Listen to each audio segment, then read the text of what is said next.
it's Rebecca, BexxFineArt. Welcome new subscribers. I'm so happy to have you all here. For anybody that commented on my last giveaway post where I asked for suggestions of videos you'd like to see, I read all of those. There were some really great ideas that I'm excited to turn into some cool tutorial videos for you. So for today, the idea someone had was they wanted me to show you guys how to make some clouds. So we'll be doing something similar to this. I'm going to show you guys a few different techniques, and I've got some really cool tricks that'll make it really easy to create your own awesome space clouds. Alright, so let's take a look at our materials. Here are the paints that I'm going to be using today. Gamer Bomb actually suggested that I show a Rainbow Nebula tutorial, so that's going to be a part of this video. We'll see how it turns out and if I actually end up using all the colors or not, but why not just have them all ready to go. And then Miranda Heath suggested making a tutorial or video showcasing the tools I use, such as sponges and brushes. So we'll talk about that as well. And with all these colors, I will put the names of them in the comments at the end of the video because I think it'll be a little too much to put right now. So you'll see, guys, here's a little behind the scenes sneak peek of what my setup looks like. I don't have one of those arm tripods, so I weight it down with paint, and there's my rope lights to get a little bit better lighting. Another bottle that I'm currently working on for someone. And here is my inspiration piece. So I have a couple Hubble telescope books. So this is what I'm going to use as my inspiration to hopefully create a pretty cool painting. And this is my mess of a desk that I have not had a chance to pick up yet. So I just shoved everything to the side to make this video. But at least I'm being honest with you guys. Alright, let's take a look at these sponges. If you were paying attention to the picture I just showed you, you would have noticed that the inside of the nebula is like a greenish turquoise. So the first sponge I'm going to use, and I've never used this before, is this diamond-shaped sponge. And I'm just going to use that to create a nice base center area. I'm also going to be using one of my favorites, Color Shift Turquoise. It's gorgeous, and I do plan on resining this painting after I'm done, so you'll really get to see that color shift once I do. So this isn't technically the clouds yet, but what I'm going to do is I'm just going to get a little bit of that paint on the brush, and I'm just going to scrub the center area of where I want that nebula to start. You and I stand at opposite sides of the ocean. This continent, a barricade.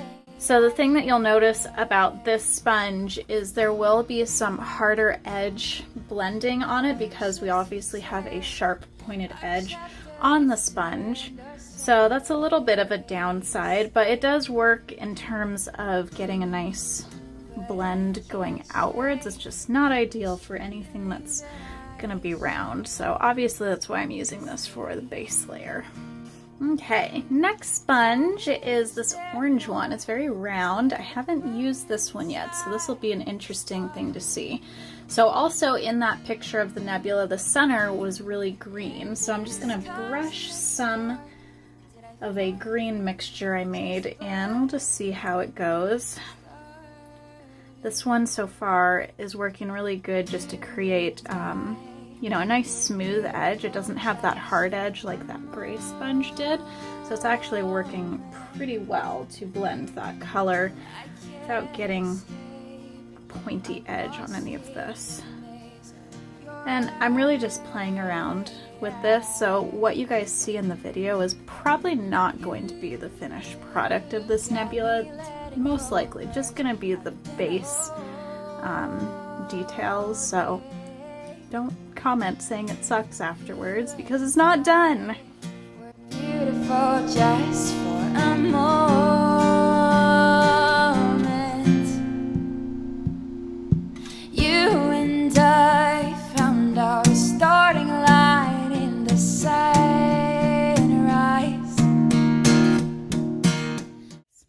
right, so we're gonna get into some clouds now. So I'm gonna start off with a sponge I actually really like to use. So this little gray one, it's got a nice teardrop shape.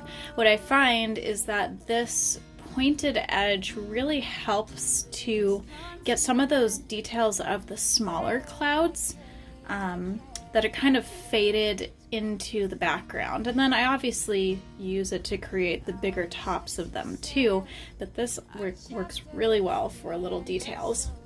So how I start with the clouds is I get a little bit of white at the top, and then maybe 2 or 3 other colors at the bottom.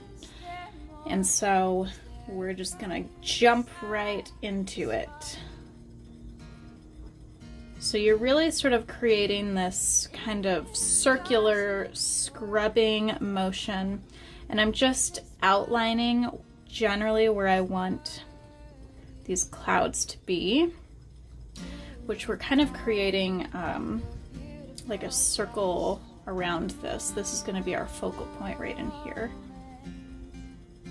So you can see on the edge, as the paint starts to run out, it actually gives it a really good cloud-like texture that I just love. So what I try to do is I try to blend that white in with the other colors, and that is how you really end up getting that cloud texture. All right, so I've kind of run out of my white and yellow, so I'm going to get a little bit more of that. So you can see it again, white and yellow. I'm going to do those circular motions, and you kind of want to have an area that's bigger to start and work your way out from there. So bigger in the middle, smaller on the sides. I'm just creating this sort of little wavy line.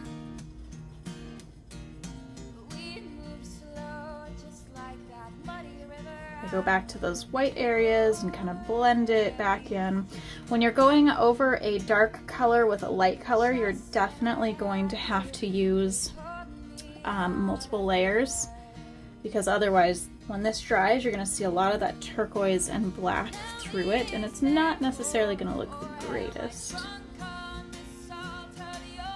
So here I'm just sort of dabbing that lighter color around, really just trying to get off all the paint from the sponge, again, to help it make it look like it's fading more into the background. So little circular motions, get smaller towards the edges. And I'm just blending those colors together. So just to show you a quick example of these smaller details I'm talking about, if I just kind of jiggle the sponge, you'll see I get these little white cap areas that I will go back and use at the very end as guidelines for some highlights. So the sponge works really well to create some nice subtle illusions of clouds. All right, let's look at another sponge, just so we can test them all out. All right, here's a literal teardrop. Again, this is one that I haven't used because there's no paint on it. So we're gonna try this same technique with this sponge and see how it works out. I've got my little bit of paint, and let's just try some clouds up here. Now this actually works really well to sort of drag that paint down in a nice vertical motion. So if you're trying to create the illusion of movement, this one looks like it's working really good for that. Ooh, I like it a lot. I know I just said I don't really like the pointy edged ones, but this one, look at that. That's like cool, sort of like asteroid looking things. It's kind of what this looks like.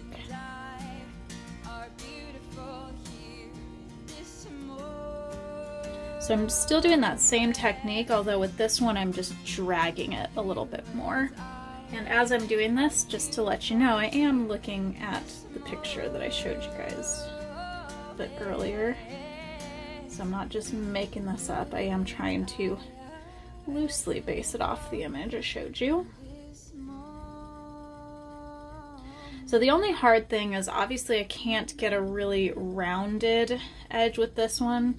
If I turn it around, that'll definitely help, but the top of this I think works better to create those like streaks like you see here.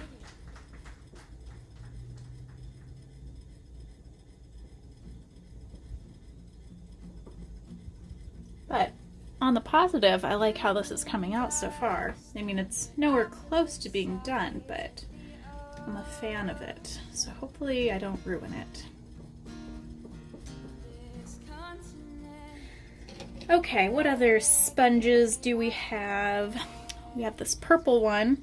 So I'm not going to show you guys this pure beauty blender only because the end of it is actually really hard. So I don't use this one as much as I used to because all it's going to do is scrape the paint. So once it gets hard, you just kind of have to use other areas of it. So maybe I would end up using the base for some blending.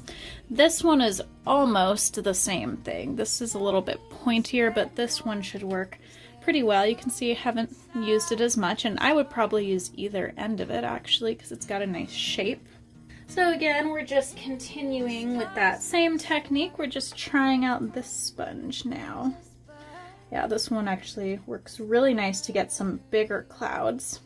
So remember, put your white at the top and your darker colors below it, and this will help you to get that nice highlighted top of the cloud.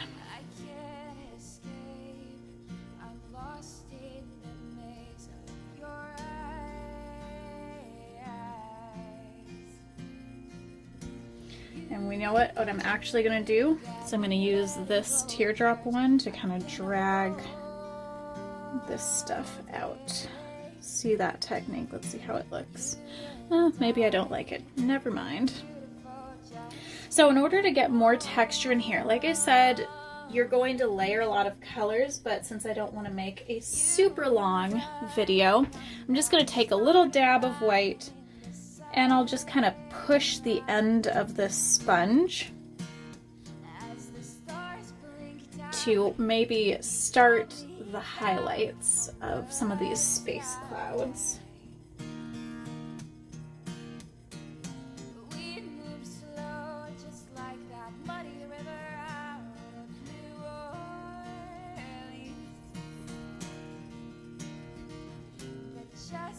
And even just pressing the very edge of it helps to get a different texture. So you really just want to play around with it. So literally all I'm doing is just barely pressing the edge of the sponge, and that's giving me a really cool technique down here. So this painting is clearly just going to be a mishmash of random techniques put together, and hopefully it'll end up good. Okay, so these are all pretty similar. I think the main difference is kind of how fat they are on the end. So you can see this one's very round, this one's a little bit longer, and this one's almost more triangular shaped. And then the base, this is just a flat round, so you can see I've used that a lot. This one's the opposite, more triangular, and this one is pretty much the same on both sides. I think one side is slightly bigger. So we're just going to look at one of these in terms of the style, since the tops of these are pretty much the same. So I'll do the yellow since I haven't used that one yet. And maybe I'll mix in a little bit of pink with this. Alright, here's what my sponge looks like. A little dirty, or messy I mean. Obviously it's dirty. Ooh, I like the pink on there. So same technique, nice curved shapes. I'm really just pushing around that white to get it to blend. And then I'll also just kind of dab it around, dragging it out. Another good tool is just your fingers. So if you just tap your fingers lightly, that'll also give you somewhat of a cloud-like texture. The only problem why I don't use my fingers solely for the clouds is that you actually get fingerprints on the painting, and I don't know, I don't like the texture that it ends up having when I have fingerprints on it.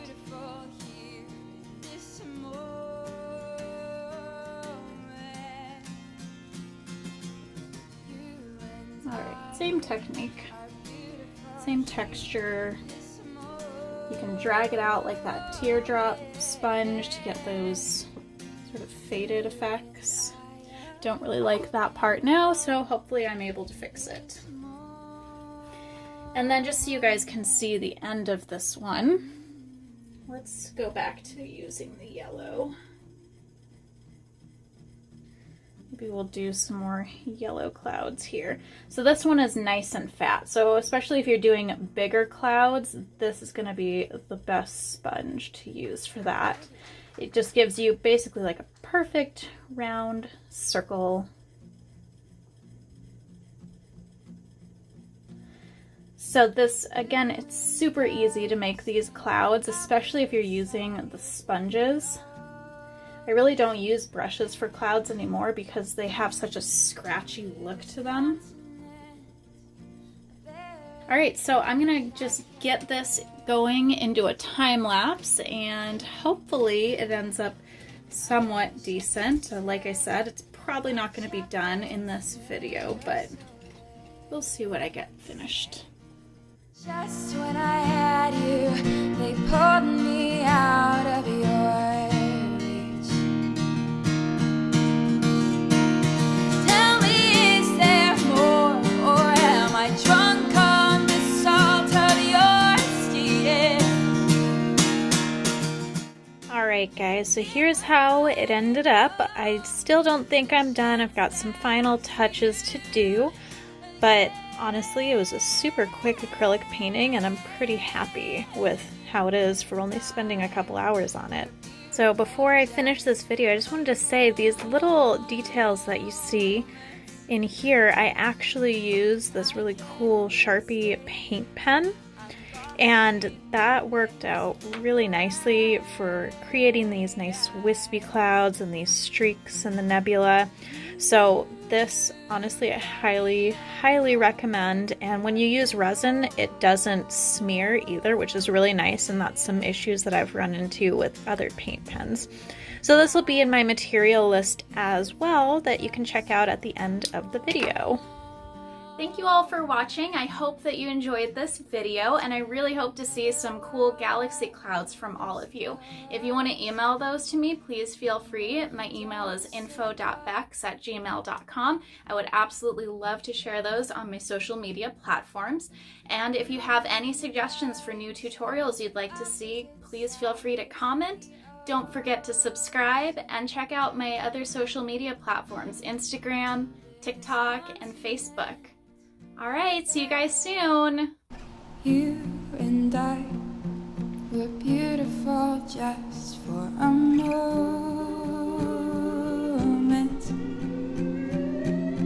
I can't escape. I found myself in your eyes.